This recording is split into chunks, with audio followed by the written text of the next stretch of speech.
The Sacred Spear Point. Characters: Kakai and Kaululaau, joint mois of Maui. Kahekili, son of Kakai. Kaululaau, son of Kaululaau. Vaolani, a high priest of Maui. Kalona-iki, king of Oahu. La'ie'aewa, sister of the queen of Oahu. Kamakaua, a companion of Kaululaau. Kauhola-nui-mahu, king of Hawaii. Neula, queen of Hawaii. Noakua, a chief of Kohala, Hawaii. Pele, goddess of Kilauea. Keuakepo, brother of Pele. Mo'oaleo, a gnome god of Molokai. Hu'eoali'i, a winged demon of Oahu. The Sacred Spear Point. The Adventures of Kaululaau, Prince of Maui. 1. Kaululaau was one of the sons of Kaululaau, brother of and joint ruler with Kakai in the government of Maui. The latter was the legitimate heir to the moiship, but, as he was weak-minded, Kaululaau ruled jointly with him and was the real sovereign of the little kingdom. The court of the brothers was at Lele, now Lahaina, and was one of the most distinguished in the group. The mother of Kaululaau was Kani-Kani-Aula, of the family of Kamauaua, king of Molokai, through his son Ha'ili, who was the brother or half-brother of Keoloewa and Kaupeepee. The latter, it will be remembered, was the abductor of the celebrated Haina of Hawaii, and the family was of the old strain of Ma'veke. Kaululaau was probably born somewhere between the years 1390 and 1400. He had a half-sister, whose name was Va'o, and a half-brother, Ka'ihivalua, who was the father of Lua'ia, who became the husband of a daughter of Pele Vale, moi of Oahu, and brother of Lolale. He doubtless had other brothers and sisters, since his father was blessed with 2 or more wives, but the legends fail to refer to them. Kahekili, son of Kakai, and who became his successor in the moiship, was of near the age of his cousin Kaululaau, and the 2 princes grew to manhood together. They were instructed by the same teachers, schooled in the same arts and chiefly accomplishments, and chanted the same genealogical meles. Yet in disposition and personal appearance, they were widely different. From his youth, Kahekili was staid, sober, and thoughtful. Bred to the knowledge that he would succeed his father as moi of the island, he began early in life to prepare himself for the proper exercise of supreme authority, and, at the age of 20, was noted for his intelligence, dignity, and royal bearing. He had been told by a prophet that one of his name would be the last independent king of Maui, and the information rendered him solicitous for his future, and drove many a smile from his lips. Yet, with all his austerity and circumspection, he was kind-hearted and affectionate, and his pastimes were such as comported with his dignity. In height, he was somewhat below the chiefly medium, and his features were rugged and of a Papuan cast, but all knew that he was royal in heart and thought, and the respect due to him was not withheld. Kaululaau was unlike his royal cousin in almost every respect. He was noted alike for his intelligence, his manly beauty, and his rollicking spirit of mischief and merriment. He did not covet the scepter. He thought more of a wild debauch, with music, dancing, and a calabash of ava, than the right to command downward or upward the face. And since Kahekili was the designated successor of his father, he claimed the right, as a favored and taboo subject of the realm, to enjoy himself in such manner as best accorded with his tastes. As he could not make laws, he found a pleasure in breaking them. He was neither wantonly cruel nor malignant, but recklessly wild and mischievous, and neither the reproofs of his father nor the mild persuasions of his cousin were sufficient to restrain him. His bantering reply to the latter was, "When you become king, I will act with more propriety. 2 mois can afford 1 wild prince." He had a congenial following of companions and retainers who assisted him in his schemes of mischief. With feasting and hula dancing, he would keep the village in an uproar for a dozen consecutive nights. He would send canoes adrift, open the gates of fish ponds, remove the supports of houses, and paint swine black to deceive the sacrificial priests. He devised an instrument to imitate the death-warning notes of the alai and frightened people by sounding it near their doors. And to others he caused information to be conveyed that they were being prayed to death. Notwithstanding these misdemeanors, Kaululaau was popular with the people, since the chiefs or members of the royal household were usually the victims of his mischievous freaks. He was encouraged in his disposition to qualify himself for the priesthood, under the instruction of the eminent high priest and prophet Vaolani, and had made substantial advances in the calling when he was banished to the island of Lanai by his royal father for an offense which could neither be overlooked nor forgiven. At that time, Lanai was infested with a number of gnomes, monsters, and evil spirits, among them the gigantic Mo'oalio.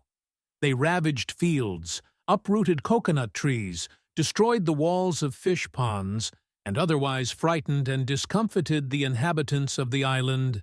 That his residence there might be made endurable, Kaululaau was instructed by the kaulas and sorcerers of the court in many charms, spells, prayers, and incantations with which to resist the powers of the supernatural monsters. When informed of these exorcising agencies by Kaululaau, his friend, the venerable high priest Vaolani, told him that they would avail him nothing against the more powerful and malignant of the demons of Lanai. Disheartened at the declaration, Kaululaau was about to leave the heiau to embark for Lanai, when Vaolani, after some hesitation, stayed his departure, and, entering the inner temple, soon returned with a small roll of kapa in his hand.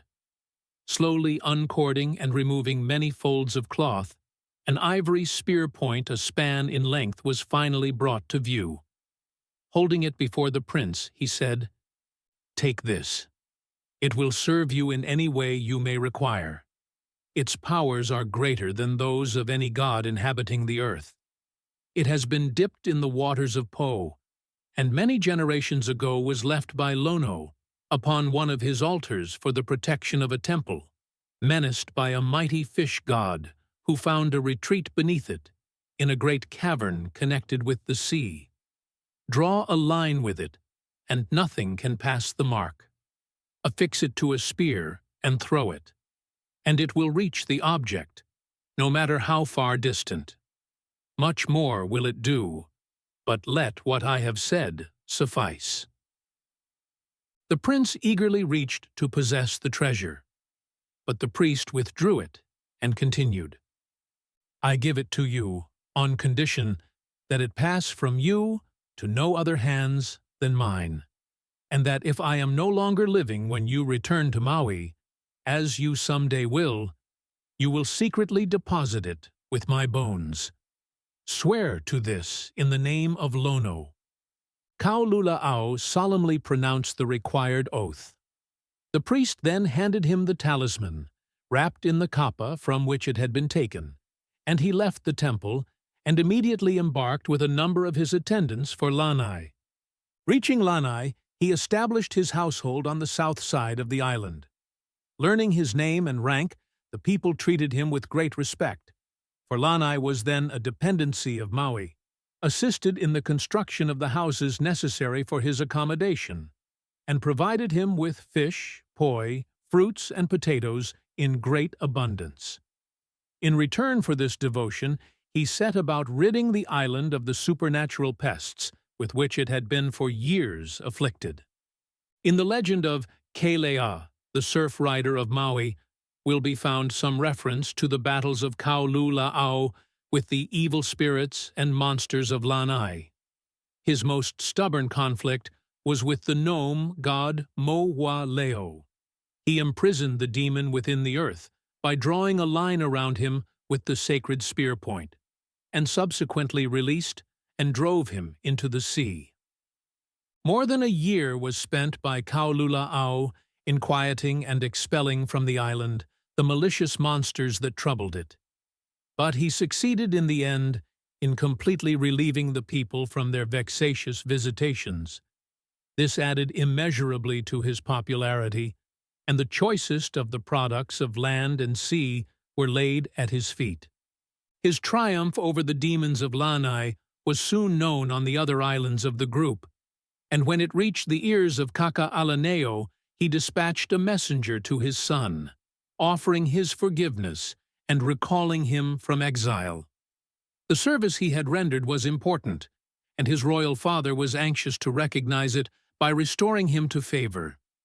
But Kaululaau showed no haste in availing himself of his father's magnanimity. Far from the restraints of the court, he had become attached to the independent life he had found in exile, and could think of no comforts or enjoyments unattainable on Lanai. The women there were as handsome as elsewhere. The bananas were as sweet, the coconuts were as large, the ava was as stimulating, and the fisheries were as varied and abundant in product. He had congenial companionship, and bands of musicians and dancers at his call. The best of the earth and the love of the people were his, and the apapani sang in the grove that shaded his door.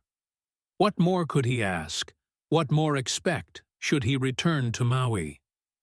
His exile had ceased to be a punishment, and his father's message of recall was scarcely deemed a favor. However, Kaululaau returned a respectful answer by his father's messenger, thanking Kaka'alaneo for his clemency and announcing that he would return to Maui sometime in the near future, after having visited some of the other islands of the group, and 3 months later he began to prepare for a trip to Hawaii. He procured a large double canoe, which he painted a royal yellow, and had fabricated a number of cloaks and capes of the feathers of the u and mamo. At the prow of his canoe he mounted a carved image of Lono, and at the top of one of the masts a place was reserved for the proud tabu standard of an aha ali'i. This done, with a proper retinue, he set sail for Hawaii. 2. On his visit to Hawaii, Kaululaau was accompanied by a number of companions of his own disposition and temperament. Among them was Kamakaua, a young Maui chief who had followed him into exile and was thoroughly devoted to his interests. He was brave, courtly, and intelligent, and in personal appearance somewhat resembled the prince. The crew and most of the attendants of the prince had been selected by Kamakaua, including the chief navigator and astrologer, and however competent they may have been in their respective stations, it was discovered during the voyage that they were no less efficient as musicians and dancers. Hence there was no lack of amusement as the huge double canoe breasted the waves of Alenuihaha Channel, and on the morning of the 3rd day stood off the village of Waipio, in the district of Hamakua, Hawaii. At that time, Kauho'olanuimahu, father of the noted Kiha, was king of Hawaii. His wife was Neula, a chiefess of Maui, who had inherited very considerable possessions in the neighborhood of Honuaula on that island. As the climate of the locality was salubrious, and the neighboring waters abounded abundantly in fish, the royal couple made frequent and sometimes lengthy visits thither. These visits were usually made without the knowledge of Kaka'alaneo, and the unexplained attachment of the Hawaiian king to the comparatively small inheritance of his wife on a neighboring island began to be regarded with suspicion, and had become a theme for speculation and inquiry at the court of Lahaina. At the time of the visit of Kaululaau to Waipio, Kauho'olanui had been absent for some months on Maui, leaving Neula in charge of the government of Hawaii. Attributing the absence of the king to deliberate neglect, Neula had become greatly dissatisfied, and whispers of coming trouble were rife throughout the island. All this was doubtless known to Kaululaau, and, as the royal residence was at Waipio, it was upon the beach below it that he landed with his party and drew up his double canoe. The presence and state of the strangers were soon heralded to the queen, and she promptly dispatched messengers, courteously inviting the prince and his personal retainers to become her guests at the royal hale, at the same time giving orders for the accommodation of the humbler of his attendants and followers, as was the hospitable custom of the time. Accepting the invitation, Kaululaau and 4 of his chiefly companions were provided with quarters within the palace enclosure, and their food was served from the royal table.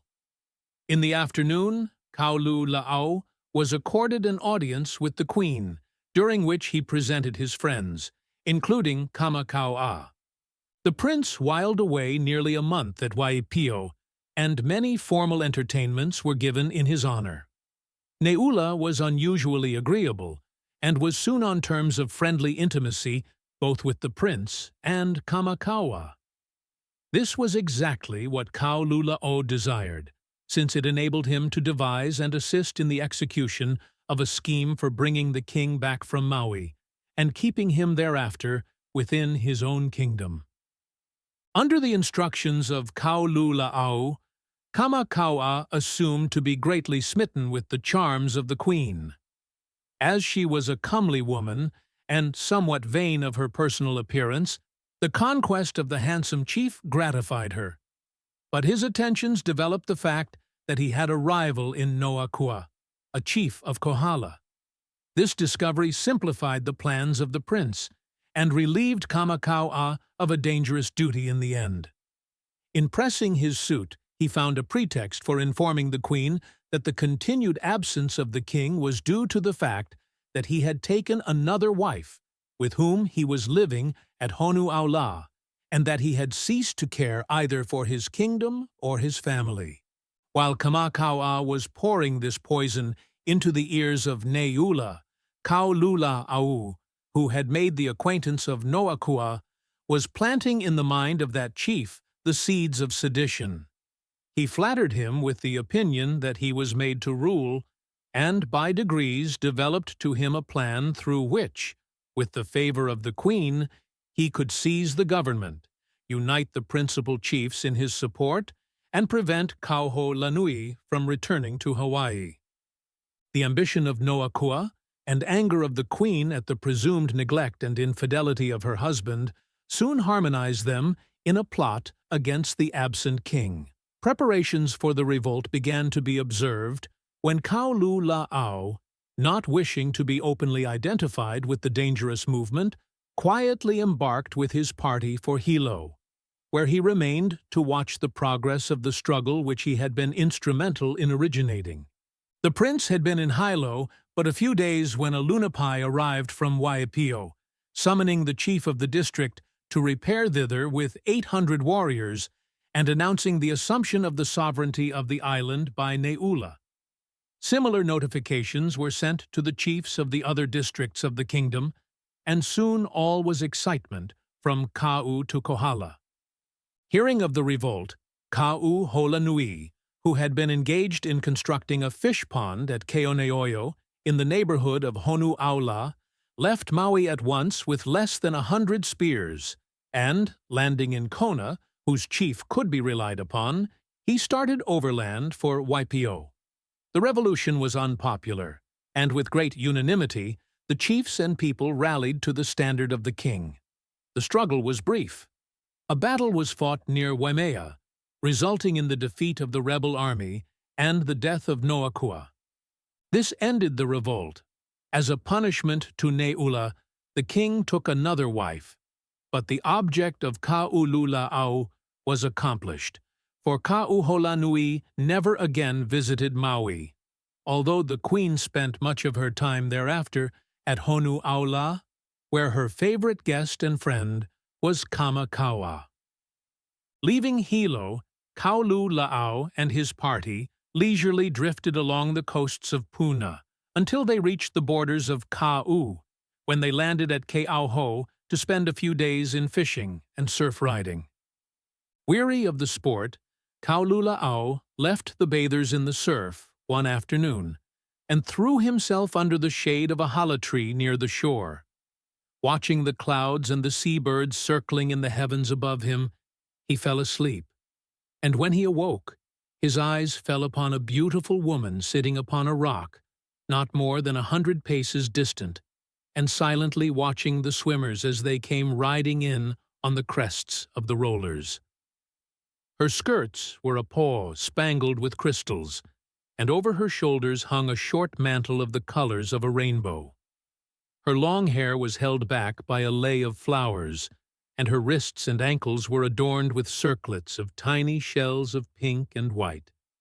The appearance of the woman dazzled him, and after gazing for some time and rubbing his eyes to be sure that he was not dreaming, he rose to his feet and approached the radiant being.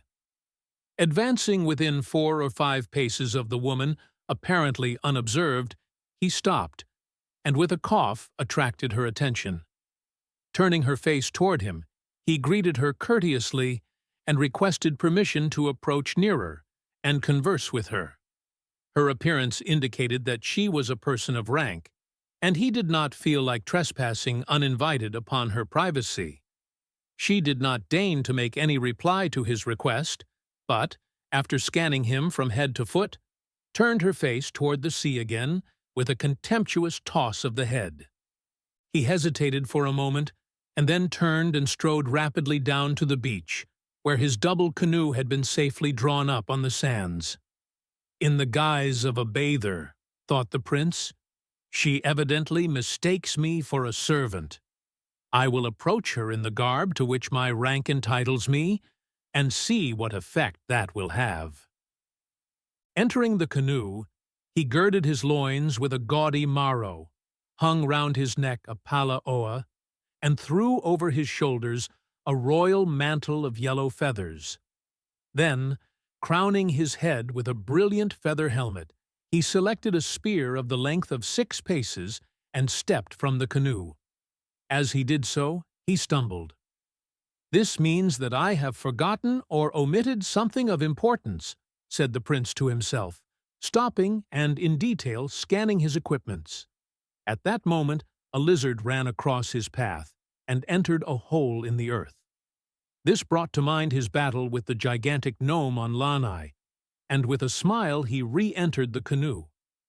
Taking from a calabash, where it had been for months secreted, the charmed spear point of Lono, he affixed it firmly to the point of a javelin, and, thus equipped, again sought the presence of the fascinating being by whom he had been repulsed. Advancing as before, he once more craved permission to approach near enough to drink in the beauty of her eyes, but she seemed to be in no mood to consent. Scanning him in his changed apparel, with an air of indifference, she said, "You need not have taken the trouble to bedeck yourself with royal feathers. I knew you before, as I know you now, to be Kaululaau, son of Kaka'alaneo, moi of Maui. I do not desire your company. Since you know who I am, I must claim the right to insist upon my request, unless you can show, indeed, that you are of equal or better rank." Saying this, the prince took a step forward.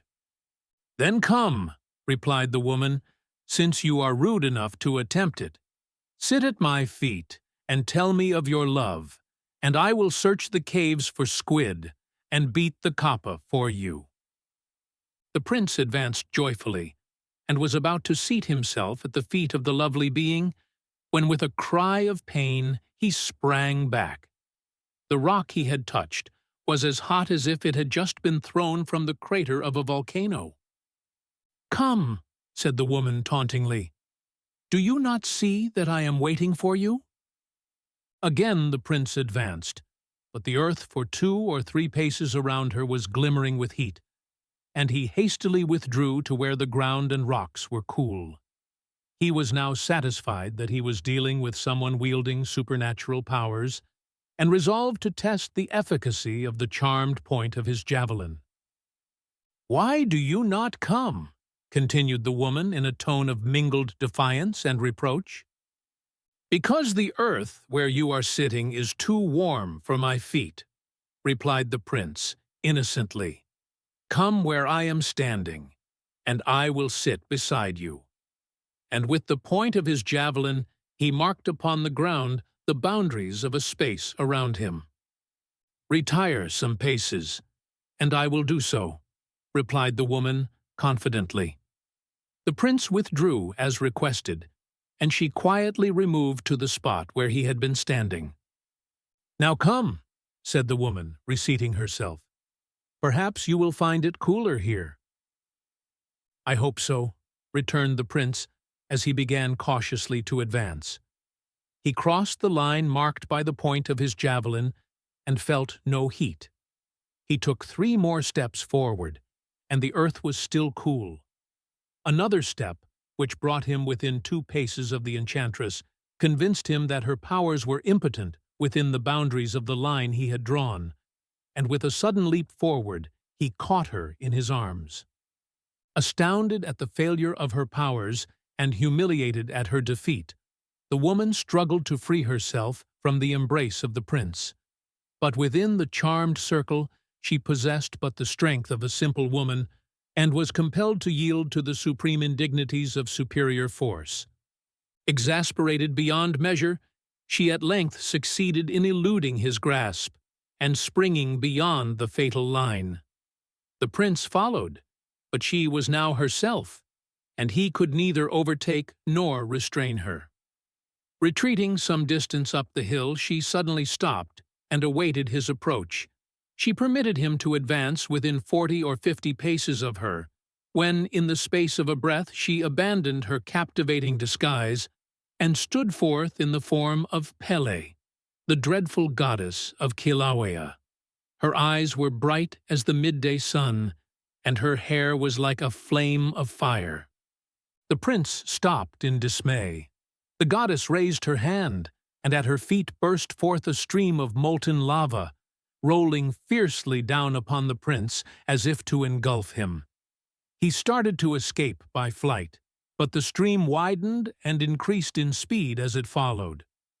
Fearful that it would overtake him before he could reach the sea, he thought of his javelin, and with the point hastily drew a line in front of the advancing flood. Continuing his flight and looking back, he discovered, to his great relief, that the stream had stopped abruptly at the line he had drawn, and could not pass it. Passing into a ravine, the angry flow sought to reach the sea through its channel, and thus cut off the retreat of the prince. But he crossed the depression, marking a line as he went, and the fiery avalanche was stayed at the limit.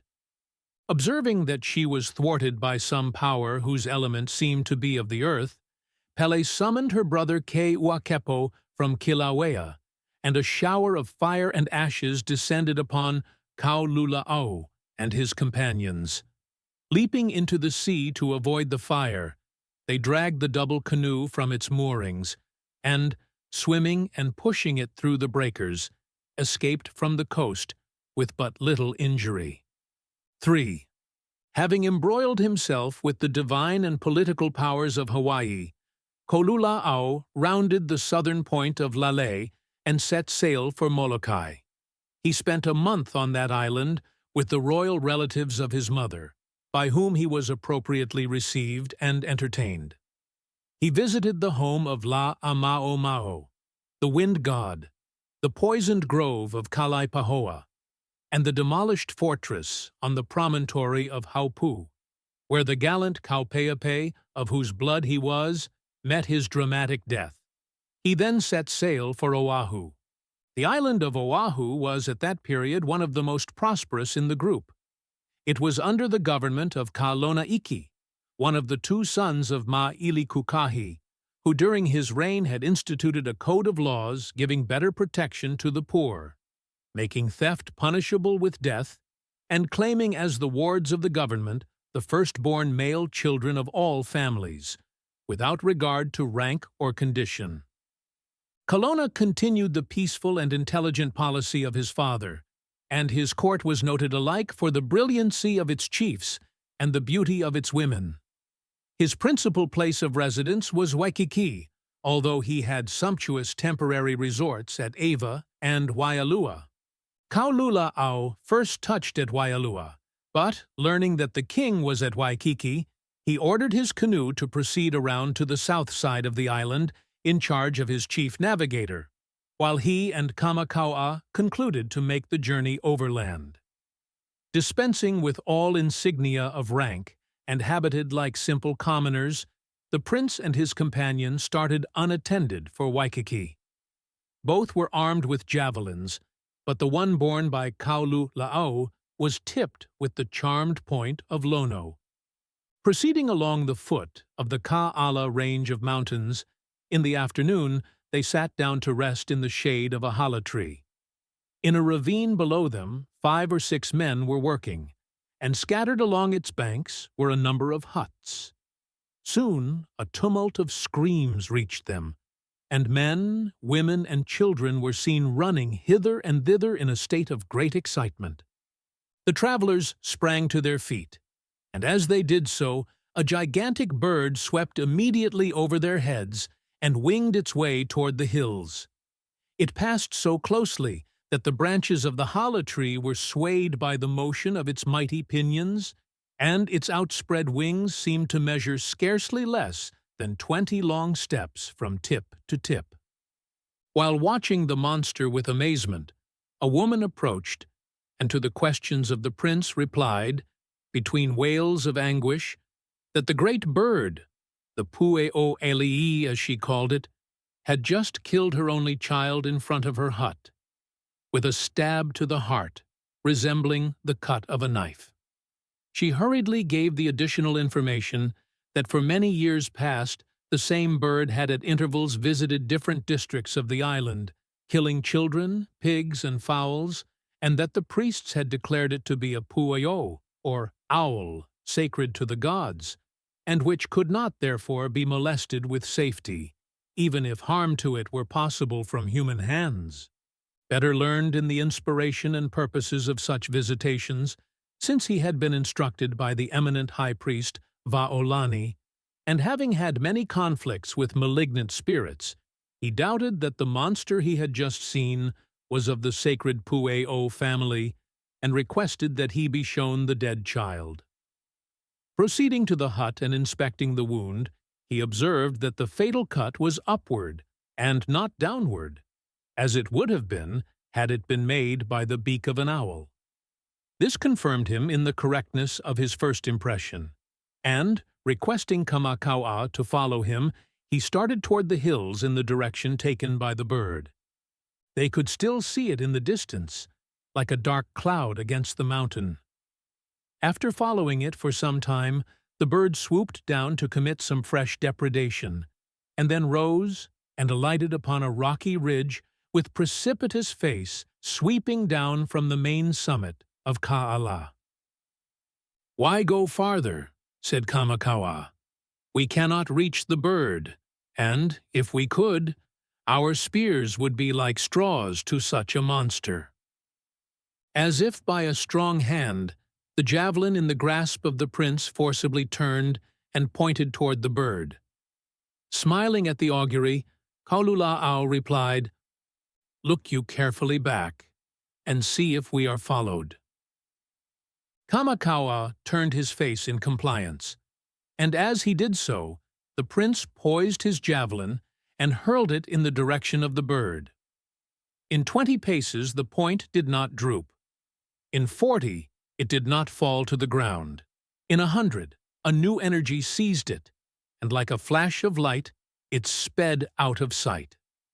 A moment later the prince saw the bird sink and disappear. "I can see no one," said Kamakaua, after carefully scanning the ground over which they had passed. "Nor can I now see the bird," he continued, looking toward the ridge. "Where can it be?" "At the foot of the cliff," replied the prince, "with the point of my javelin in his heart." Having been with the prince on Molokai, Kamakaua received the strange information without question or great wonder, and, hastening to the base of the precipice, they found the monster dead, with the javelin buried in its breast. Removing the weapon, they cut off the head and one of the feet of the bird, pulled from its wings 4 of the longest feathers, and with them returned to the hala tree under which they had found shelter from the sun. The burden taxed their strength to the utmost. The weight of the head, which was borne by the prince, was scarcely less than that of his own body, while the feathers were 7 paces in length, and the claws 2 paces between their extreme points. Great excitement followed the spreading of the news that Pu'eo'ali'i had been killed by strangers. The sufferers, through its visitations, were disposed to commend the act, and others condemned it as an insult to the gods, which would probably bring broadcast calamity upon the whole island. To placate the anger of the gods, it was proposed to sacrifice the strangers at the nearest heiau, and, respectfully wrapping the head of the bird in kapa, Kaululaau and his companion were conducted with their trophies to the sacred temple of Kukaniloko, which was not far distant. They were accompanied by a crowd which constantly swelled in numbers as they proceeded, and on arriving at the heiau, they were surrounded by 400 or 500 men and women, many of them armed and clamoring for their blood. Kaululaau was in no wise alarmed, but rather enjoyed the situation. The high priest of the temple appeared, and the matter was laid before him. Looking at the foot and mighty feathers of the bird, he turned to the strangers and said, "You have slain a creature sacred to the gods, and my thought is that you should be sacrificed to avert their wrath." "Be careful in your judgment, priest," replied the prince. "How know you that the bird was sacred?" "For years it has been so regarded," returned the priest. "How know you that it was not?" "Does it become the high priest of Kukaniloko to ask such a question?" said the prince. "But I will reply to it when you answer this. With the javelin now in my hand, I killed the bird at a distance farther than from where we stand to yonder hills. Could it have been done by human hand without the especial favor of the gods? If not, then how have the gods been angered?" The priest was confounded, and when the prince proposed to submit the question of his guilt to the king, the suggestion was accepted. It now being near nightfall, Kaululaau and his companion were removed within the enclosure of the temple for safekeeping, and, knowing that they would be deprived of their weapons, the prince removed the charmed point from his javelin and secreted it in the folds of his maro. Early next morning, the high priest and his 2 prisoners, who were kept under no marked restraint, accompanied by a large concourse of people carrying the head, foot, and feathers of Pu'eo'ali'i, started for Waikiki. Everyone seemed to know that the great bird had been killed, and many stood by the wayside to see the feathers that had been torn from its wings, and catch a glimpse of its destroyer. Near the middle of the day, the great gathering arrived at Waikiki. As many carried spears, it resembled an army in its march, and messengers were dispatched by the king to ascertain its meaning. Halting near the shores of the harbor, and not far from the royal mansion, to report the arrival of the prisoners and learn the pleasure of the king, the prince observed his double canoe drawn up on the beach, and requested permission to approach it, that he might secure the counsel of his master, Kaululaau, son of the moi of Maui. The favor could not well be denied, and, under guard of 2 inferior priests of Kukaniloko, the prince was conducted to the canoe. As but 3 or 4 of the crew were present, and their attention was wholly absorbed in the gathering around the royal hail, the prince stepped, unobserved by them, into the canoe and passed quickly into his private quarters, a close wicker-work apartment 8 or 10 feet in length by the breadth of both canoes, and with a height of 6 feet or more from their bottoms to the top screen. Hurriedly investing himself with his regalia of rank, including helmet, feather mantle, and spear, he stepped into view and sounded a blast upon a shell. Soon a number of his attendants made their appearance, and with such following as befitted a prince, he started for the royal mansion. The guards who escorted him to the canoe did not recognize him as he left it, and after passing the crowd surrounding the palace, his name and rank were announced to the king.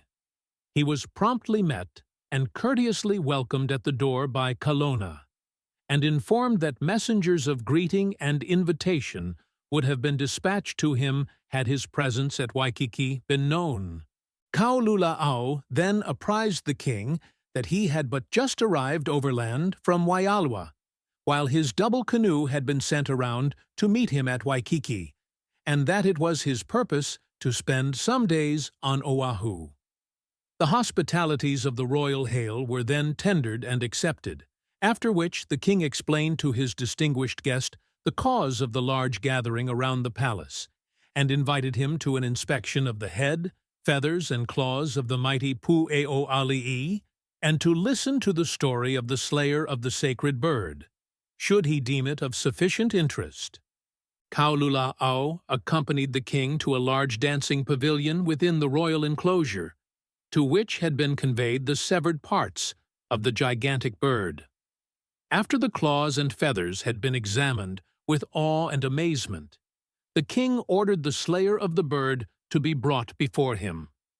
The high priest of Kukaniloko bowed and turned to execute the order, when the guards placed over the prince came from the beach with the information that their prisoner had escaped. The priest was savage in his disappointment. "Either find him or take his place upon the altar," he hissed to the unfortunate guards, and then led Kamakaua before the king, with the explanation that the other prisoner had managed to elude the vigilance of his guards, but would doubtless soon be found. Kamakaua discovered the prince at the side of the king, and could hardly restrain a smile. When questioned, he denied that he killed the great bird, but admitted that he assisted in removing the head, feathers, and one of the feet. "This is trifling," said the king, turning to the priest with a scowl. "Where is the other prisoner?" "He is here, great king," exclaimed Kaululaau, bowing before Kelowna, to the astonishment but great relief of the priest. "Favored by the gods, I slew the malignant monster your priests call by the sacred name of Pu'eo'ali'i. Their skill should have instructed them differently. Will the king favor me by ordering the kapa covering to be removed from the head?" The order was given, and the uncovered head was raised beak upward before the king. In a moment it was observed that the head was not of a pu'eo or owl, nor did it bear resemblance in form to that of any bird known. It was narrow between the eyes, which in color were those of a shark, and its long and pointed beak, both of the upper and under jaws, turned sharply upward. "It is not a pu'eo," was the general exclamation. "Are you satisfied, priest?" inquired the prince. "I think it is not a pu'eo," responded the priest reluctantly. "You think it is not a pu'eo?" exclaimed the king indignantly. "Do you not know it? What pu'eo ever had such eyes and such a beak?" The priest hung his head in confusion, and the prince, having completely discomfited him, now came kindly to his relief by remarking, "The mistake might well have been made, for on the wing and at a distance the bird much resembled a pu'eo." "You are kind to say so, prince," said the king, "but the priests and kaulas have been greatly at fault. For years the bird has preyed upon the people, and no one has dared to molest it. Since you killed it, knowing that it was not sacred, perhaps you may be able to tell me something of its unnatural birth and appetites." Thus appealed to, Kaululaau modestly replied, If I may rely upon what seemed to be a dream last night, the bird was possessed by the spirit of Hilo Alakapu, one of the chiefs of Hawaii who invaded Oahu during the reign of your royal father. He was slain at Waimano, and his head was placed upon a pole near Honouliuli for the birds to feed upon. He was of aqua blood, and through a bird god relative, his spirit was given possession of the monster, which the gods enabled me to slay. The spirit of Hilo had been brought in with the head of the dead bird, and with the utterance of these words by the prince, the eyes rolled, the ponderous jaws opened and closed, and with a noise like the scream of an alai, the malignant spirit took its departure. The truth of the dream of Kaululaau thus being verified, the king publicly thanked him for ridding the island of the monstrous scourge, and ordered especial honors to be paid him by all classes, so long as it might be his pleasure to remain in the kingdom. In return, the prince presented to the king the head, claws, and feathers of the bird, the latter to be made into a mammoth kahili, and then made Kamakaua known to him, together with such other chiefs in his train as were entitled to royal recognition. Kaululaau became at once the hero of the court, as well as the idol of the people. He remained more than a month on Oahu, enjoying the unstinted hospitality of the king and his district chiefs. He was a favorite with the fairest women of the court, but he gave his heart to the beautiful Lai'eaewa, sister of the wife of Kalona, and with her returned to Maui. Landing at Lahaina after his long absence, he was joyfully welcomed home by his royal father, who had heard of his adventures and fully forgiven the faults of his youth. With grief, he learned that his friend, the high priest, Vaolani, had died some months before. Remembering his oath, he found the burial place of the priest, and with his remains secretly deposited the sacred spear point of Lono, which had served him so effectively. He devoutly kissed the relic before he hid it forever from view, and afterwards knelt and thanked Lono and the priest for its use. Lands were given him in Kauaula, where he resided until the end of his days. La'aia was his only wife, and they were blessed with 6 children, whose names alone are mentioned by tradition.